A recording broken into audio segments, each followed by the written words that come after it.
but because your comparison group are people that are unbelievably high performing. I remember before I started my podcast, I'd listen to you or to Sam or to Joe, and I'd think, God, their recall is amazing. It's so it's like they've just got this eidetic memory, and everything that they've ever read is able to come to the surface, and they're able to say it in this way that's completely seamless and all the rest of it. You go, okay, well, are you really a person that's never recorded a podcast before going to compare yourself to Joe Rogan, man that's recorded 1,000 and spent 10,000 hours on stage and done all of this UFC commentary and done all of this stuff in terms of TV? Is that really who you're going to compare yourself to? And it's unfair. And the problem that I see is people who have big dreams for themselves and want to do great things, they like to set their sights high. Yeah.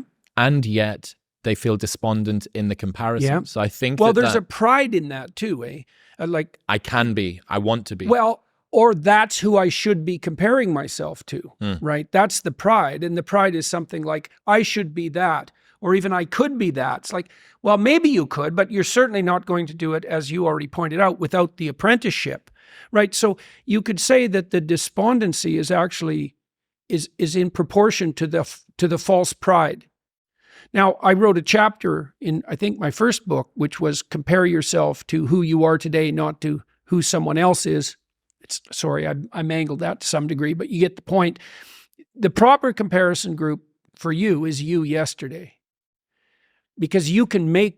First of all, you're the only control group that's appropriate to you, because you have a certain set of talents and possibilities and limitations and tragedies that are truly unique to you, and so.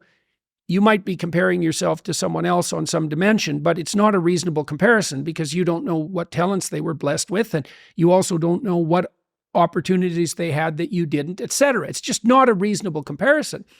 It's a lot better to think about who you were and then to think, well, could you be somewhat better in some dimension? And the positive thing about that is the answer is almost always yes. Now, you can orient that transformation towards some stellar target, and that's a reasonable thing to do, but that doesn't exactly mean that you should compare yourself to that target.